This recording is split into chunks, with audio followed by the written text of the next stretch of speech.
Good morning and welcome to the Core Connection. I'm Mira Rubin here with you on Enlightened World Network. I'm really excited to share with you today an excerpt from the channel writing that I've done that I'm currently in the process of compiling for a book that is going to be published by Enlightened World Network. And it covers a really awesome range of topics: money, the shadow self, identity, reality. It's a really cool excerpt. And before we get started, let's just take a couple minutes to settle in. Let's take a deep breath in through your nose. Hold it and feel all that energy coursing through your body, through your cells, through your bloodstream, into your flesh and your muscles and your bones. And exhale any tension, any stress, and allow yourself to become more present. Take another deep breath in through your nose. Hold it and imagine that it's just sparkling light moving through you and beyond you, and bringing life force into the world. And exhale any tension. And then let's gently place our palms together. Softly rub your fingers against your palms. Feel the tingling in your fingers. Feel the tingling in your palms. And just allow yourselves to become present right here, right now. I'm really glad to have you joining me for this. I'm really glad to have you joining me every day. I just want to say thank you so much for being here. And this is an excerpt from channel writing that I started some years ago, and it's remarkable to me how poignant these writings still are, even if some of the issues are not directly applicable to me anymore. Good morning, Dido. You're in for a treat this morning.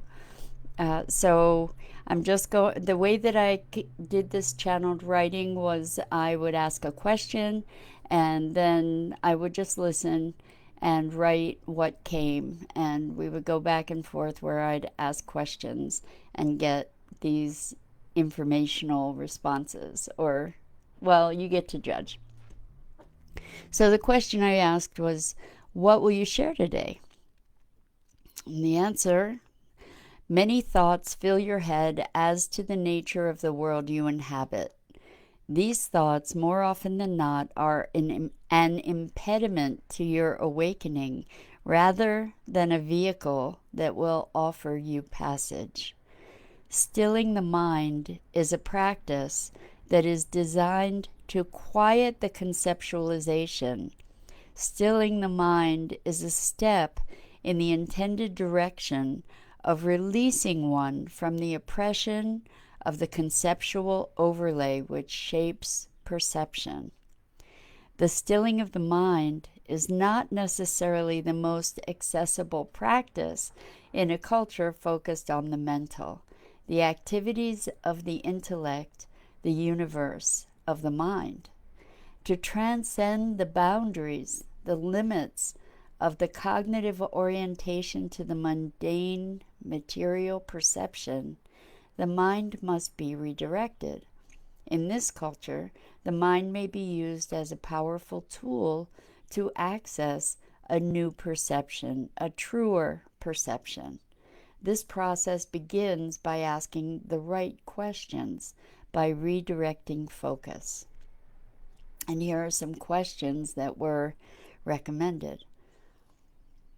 If I did not know what I know, what would I see? If I could see beyond my thoughts of what I see, what would I perceive? If I did know what I don't know, how would it feel to know I know myself to be?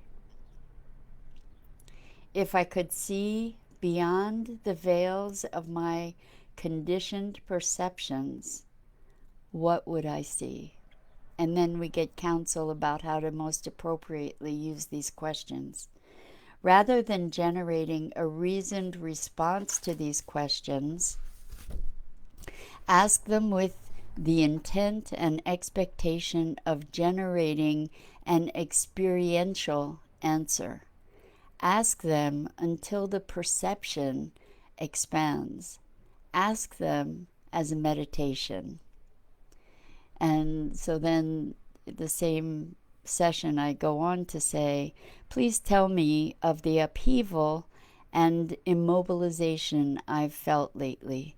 Better yet, please expose for me the issues, or better, the beliefs/experiences and the dynamic around money, success, and prosperity that keeps me in this repeating cycle of financial distress. What is the origin and how can I complete it? So I had worked for many years on issues around money, and I've shared some breakthroughs around that with you, and I'm happy to say that this is a past predicament for me, but it may find the way it's discussed is really powerful here. So you may find a way to apply it in your life. The issues around money are not sourced entirely in this lifetime. Your spirit had an incarnation as a royal despot, and great wealth and power has a deep and personal association for you with abuse and corruption. The struggle for you in this lifetime is to embrace, accept, and own the darkness within in order to have the freedom to make more elevated choices. And so now we're embarking on a conversation about the shadow and the importance of embracing the shadow. Without facing and owning your capacity for darkness, you do not win the privilege to choose the light. Avoidance is not responsibility. Do not mistake it as such, nor is it choice. It is only by exposure to temptation that choice is truly in play. By embracing rather than reviling your capacity for darkness, you make whole your choice of light. If there is only one path, there is no choice. If there is no choice, there is no dynamic motion. If there is no dynamic motion, there is no creation. It is a tightrope one must walk in the path of power, always a balance, always choosing. Choosing not to die is not choosing life. And I ask, is there more?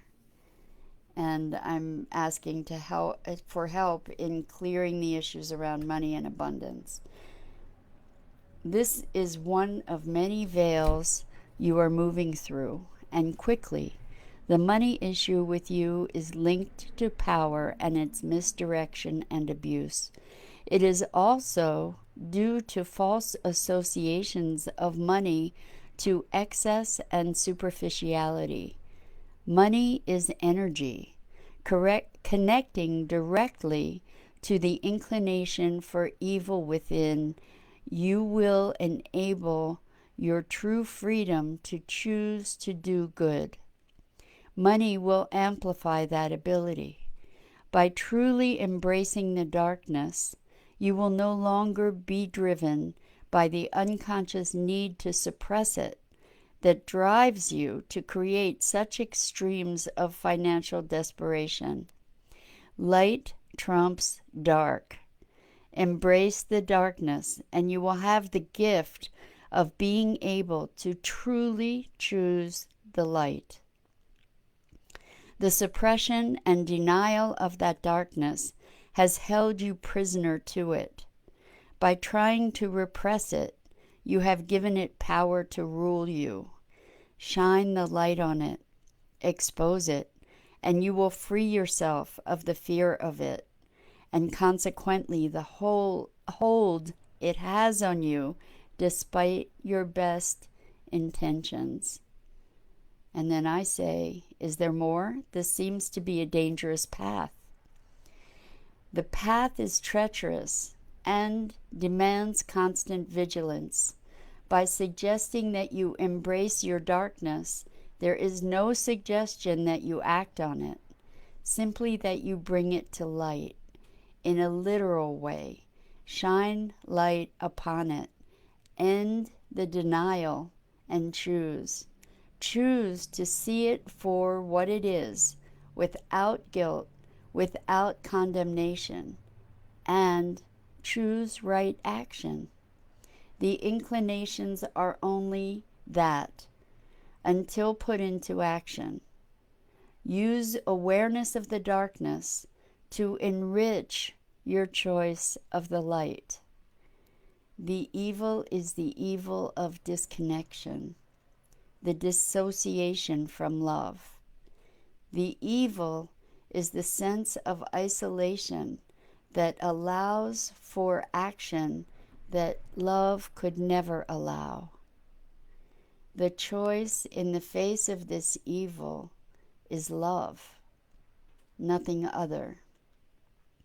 Loving the disconnected self, shining the light of love, obliterates the darkness, the Big Bang bursting forth into new galaxies.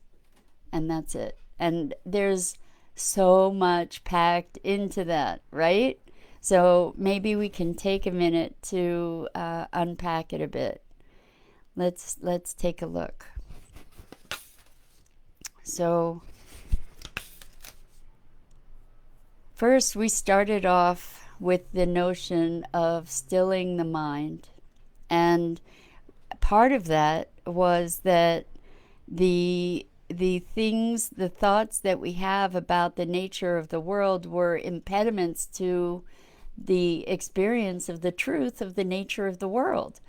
And I find that really valuable insight, and something that I've spoken about previously is releasing our beliefs and our ideas and our identification with our identities and our roles and our accomplishments. And that's really what this passage is saying. Still the mind, and these thoughts, more often than not, are an impediment to your awakening rather than a vehicle that will offer you passage. So stilling the mind is a step in the intended direction of releasing one from the oppression of the conceptual overlay which shapes perception. And really what it's saying is that our thinking, just the other day I was talking about suffering, and what the Dalai Lama said, that all suffering is the result of false conceptualization or misconceptualization. And it's our thinking that actually allows us to experience separateness from the truth of whatever is here. And so the stilling of the mind is how we can reach beyond the boundaries of those thoughts. And the suggestion here was that we use these questions provided to redirect our mind. So let's look at those questions again. If I did not know what I know, what would I see? So these are almost like koans, Zen koans, but if I didn't know what I know, what would I see? In other words, how can I see beyond my ideas? How can I see this without calling it a pair of glasses? How can I see this without saying, oh, it's got a pattern, it's got lenses, there's some scratches on the lenses? How do I see what's here without the naming of it? Because the existence of it, the essence of it, really resides beyond the name, beyond the concept of glasses, to start recognizing something beyond that. The next question is, if I could see beyond my thoughts of what I see, what would I perceive? So it's really the same question, just phrased another way. If I could see what's there that's not my thinking of it, what might really truly be there. And my inclination and my experience is that we start recognizing energy and patterns of energy and light. The next question is, if I did know what I don't know, how would it feel to know who I know myself to be? In other words, that's a way to get to what is the essence of our true selves. Who are we truly beyond all our ideas of who we are? What is this that we are in this moment, in this experience? And Dido says, it reminds me of what Rilke wrote, to paraphrase, about not grasping for answers, but living into the questions. Exactly. And beautiful as always, Dido. Thank you.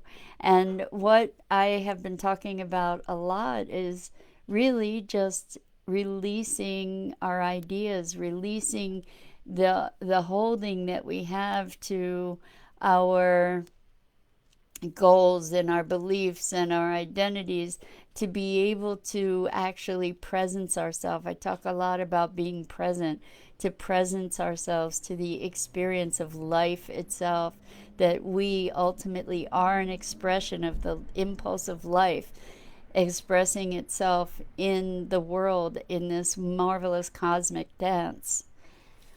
So the last question is, if I could see beyond the veils of my conditioned perceptions, what would I see? So all four of these questions are really going to the very same point, is how do I free myself from my conceptualization, my ideas, my thinking, to be able to be truly present to what's so, what is, the isness of life.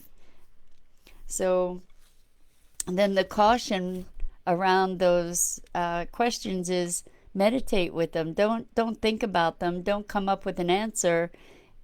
Come up with an experience. So be in that question until it generates an experience, like a shift in your perception. And then I ask about the issues around money and success and prosperity. And for me, it looked like there was a reference to a past lifetime that may or may not play out for you. But the thing to look at there is that there were associations for me of money with abuse and corruption, power, abuse of power, and corruption. And that led into a discussion around the shadow. And we all have shadows. And so the way that this is discussed in this passage is so profoundly useful, because it's talking about, by denying the shadow, it doesn't disappear it. By pretending it isn't there, it doesn't disappear it. And that until we actually embrace the shadow, until we actually befriend the shadow and recognize it as a portion of our being, until we find a way to integrate that and then make a conscious and deliberate choice for light, that we haven't really chosen light. So the struggle for you in this lifetime, and this isn't just for me, I guarantee you, I believe all of us, this is kind of a universal thing for us to be contending with, and particularly at this time of light and shadow in our human history on the planet. We're living in such a time of polarities, and I think that this gives us some direction as to how to integrate those polarities in all regards, in interhuman, communication wise, and all the other polarities that we witness in our world. So the struggle for you in this lifetime is to embrace, accept, and own the darkness within in order to have the freedom to make more elevated choices. Without facing and owning your capacity for darkness, you do not win the privilege to choose the light. And this is a profound and important statement, I think, is that that choosing light is a privilege. It's not a given. We don't just get to be the light without recognizing and taking ownership and integrating our own darkness. Avoidance is not responsibility. Do not mistake it as such, nor is it choice. It's only by exposure to temptation that choice is truly in play. And that's kind of a counterintuitive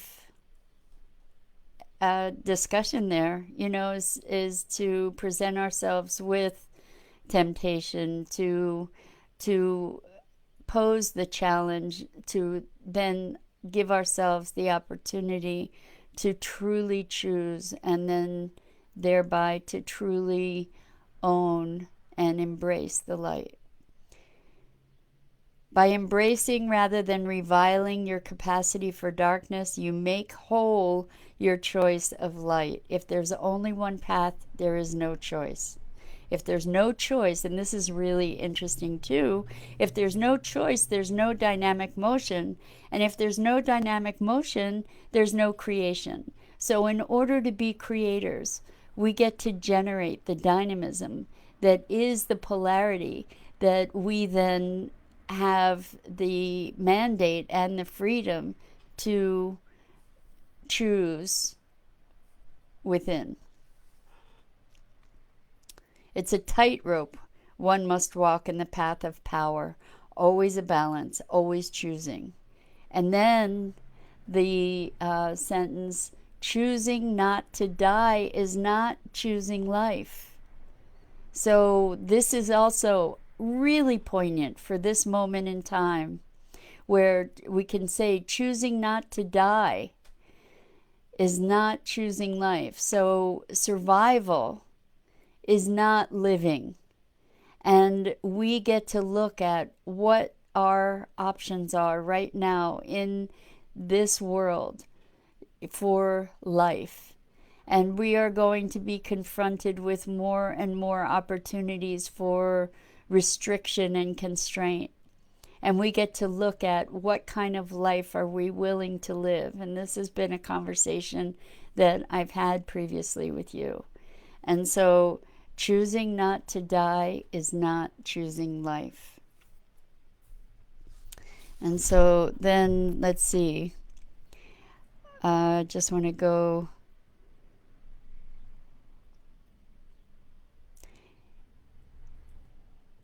It's talking a bit more about shadow. By truly embracing the darkness, you'll no longer be driven by the unconscious need to suppress it that drives you to create such extremes, in my case at that time, of financial desperation. So by denying the darkness, what was happening is that I was recreating incredible drama around, in this case, my issue was with money. But by denying our darkness, we get to recreate all this drama in order to force us to look at new ways to interact with our circumstances. So for talking about the darkness, by trying to repress it, you have given it power to rule you. Shine the light on it, expose it, and you'll free yourself of the fear of it, and consequently the hold it has on you despite your best intentions. So why so many of us don't face the darkness, our own darkness, is because we're afraid of it. We're afraid that we will get sucked into it. We're afraid that we will be overcome by it. And so repressing it and denying it is what gives it its hold, because we're constantly defending ourselves against that, against the darkness, against the fear. And then I say, well, that seems to be kind of dangerous path. It's scary. What if I do succumb to it? And the response was, the path is treacherous and it demands constant vigilance. By suggesting that you embrace your darkness, and this is really, really, really critical, by suggesting that you embrace your darkness, there's no suggestion that you act on it. It's not saying indulge your darkness. It's not saying be your darkness. It's saying recognize, be present to, allow the internal awareness of it and experience that internally. Don't act out. Dido says, only by befriending your shadow are you able to consciously choose the light. Yes, exactly. Consciously choose. And that's the key part here, is to be in choice. That's where we gain our sovereignty. This is all of this, everything I say, it's all about freedom. Freedom of to be our essential purest selves. So there's no suggestion that you act on the darkness, simply that you bring it to light in a literal way. Shine light upon it. End the denial and choose. Choose to see it for what it is, without guilt, without condemnation. And then upon seeing it, choose right action. So the call here is to make that choice. That choice is the dynamism that we spoke about earlier. That choice is a creative and generative choice. It's not a simple choice between light and dark. It is a choice that emboldens universes. It's a choice that catalyzes creation.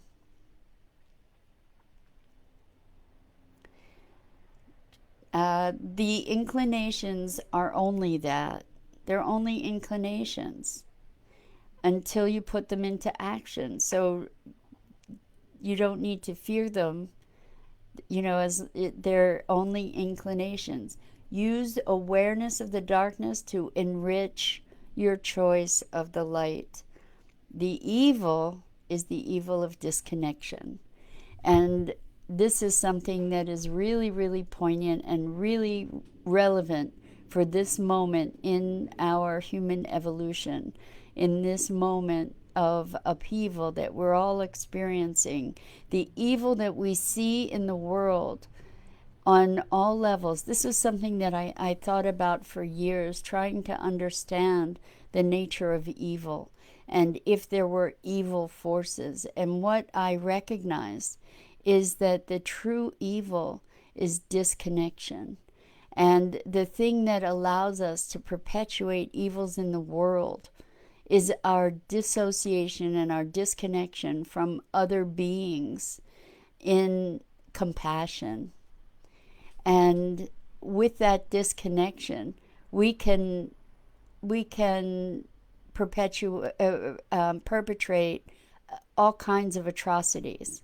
When we're connected to one another, those atrocities can't be possible from a place of love. The choice in the face of this evil is love, nothing other. So in the face of the disconnection, loving the disconnected self, shining the light of love, obliterates the darkness, the Big Bang bursting forth into new galaxies. And that choice is the choice that generates and catalyzes new possibility and creation. So I hope you found this rich. I certainly did, which is why I chose to share it. It had so many pieces that it brought together in such a magnificent way, I thought. So um, that's the way we're going to end this week together. It's Friday, and I'm Mira Rubin. This is the Core Connection. I'm here weekdays at 9 a.m. on Enlightened World Network, and I invite you to check out the wonderful programming on World Network. There are great programs throughout the weekend, and I hope to see you back here with me on Monday. And meantime, I wish you a wonderful weekend and exploration of your your shadow and your light. And Dido says, exactly, dehumanizing other humans is an extreme form of disconnection. Yes, and the the disconnection stems not only to other humans, but to our natural world, to other living creatures, to our planet. It's pretty pervasive. So let's spend time this weekend connecting to yourself, connecting to others, and with deep love and great compassion. I hope to see you next week.